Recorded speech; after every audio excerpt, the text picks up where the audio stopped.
Second place போனார் இல்லையா, அவர் வந்து அண்ணாத்தை ஆடுறார் பாட்டை வந்து பாடினாரு. அவரும் வந்து ஒரு டஃப் கண்டஸ்டண்டா இருக்க போறான்றது வந்து இந்த பாடலை பாடும் போது தெரிஞ்சு போச்சு.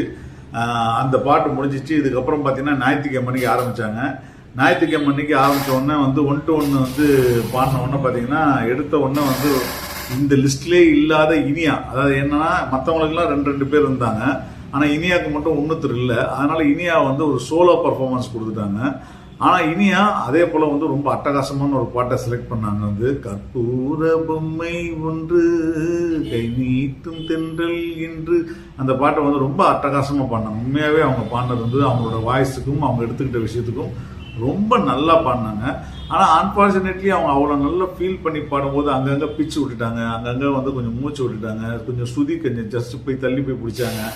இதெல்லாம் வந்து கரெக்டாக கண்டுபிடிச்ச எஸ்பி சரண் வந்து நீங்கள் நல்லா பாடி ஒவ்வொரு வாரமும் வந்து இம்ப்ரூவ் ஆகிட்டே இருக்க, பட் இந்த மூச்சு பயிற்சியை வந்து நீ வந்து பண்ண வேண்டியிருக்கு அப்படின்னு அவருக்கு வந்து கொஞ்சம் அதை ப்ராக்டிஸ்லாம் சொன்னார். அதனால் அவங்களுக்கு கோல்டும் கிடைக்கல, வரும் மார்க்ஸ் மட்டும் தான் கிடச்சிது. ஆனால் இந்த மார்க்ஸ் வாங்கி எந்த விதமான பிரயோஜனமும் இல்லை. அதுக்கப்புறம் பார்த்தீங்கன்னா அடுத்து வந்து ரொம்ப க்ளோஸ் ஃப்ரெண்ட்ஸான நம்ம வந்து அறிவழகனும் நம்ம சின்னு வந்து பாட ஆரம்பித்தாங்க. சின்னுக்கு முன்னாடி அறிவழகன் பாடினார். நான் ஏற்கனவே போன வாரம் நான் சொன்ன மாதிரி சமீப காலமாக அறிவழகன் குரலில் வந்து ஹை பிச் போகும்போது உடஞ்சி போயிடுது. குரல் உடஞ்சி போனதுனால வந்து கரெக்டாக சுதியில் படம் மாடியில்லாமல் கஷ்டப்படுறாரு. ஆனால் இந்த வாட்டி அவர் எடுத்துக்கிட்ட பாட்டு வந்து பார்த்திங்கன்னா ரொம்ப அட்டகாசமான பாட்டு.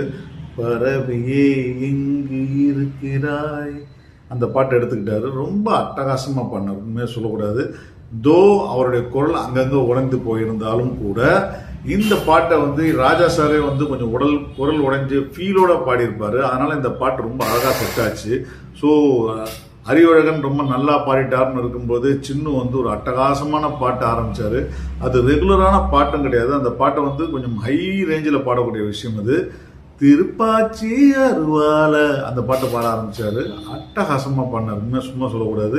இன்றைக்கு அந்த கோல், அதாவது ஃபர்ஸ்ட் அந்த திருப்பாச்சி அருவாலன்னு சொல்லிட்டு ஆரம்பிக்கும் போதே அவர் வந்து அந்த சிங்க்ல வந்துட்டார். டோட்டலா ரொம்ப அருமையா பாடினார் அந்த பாட்டை. அவருக்கு கோல் வந்தது வந்து பெரிய ஆச்சரியமே கிடையாது. அதுக்கு அடுத்ததான் வந்த பவித்ரா ஹரிஷ். இந்த பவித்ரா ஹரிஷ் வந்து பவித்ரா கடந்த சில வாரங்களாகவே அவங்க வந்து ஸ்கோர் பண்ண முடியாமல் ஏதோ ஒரு சின்ன சின்ன பிரச்சனைகள் இருந்துகிட்டே இருக்காங்க. மேபி இந்த ஃபைனல்ஸுக்கு முன்னாடி டென்ஷனாக இருக்கலாம். ஆனால் இன்றைக்கு இந்த வாட்டி வந்து யார் 2 பேர்ல யார் ஃபர்ஸ்ட் பாட போறீங்க அப்படின்னு கேட்டபோது டாஸ் போட்டோம்னா டாஸ்லாம் வேணா நான் தான் போடுவேன், ஏன்னா அவன் பாடுற வரைக்கும் நான் வெயிட் பண்ணியிருந்தா எனக்கு டென்ஷன் ஜாஸ்தியாகும்னு சொன்னாங்க. அந்த டென்ஷனோட ஆரம்பிச்சாங்களா இன்னும் தெரியல.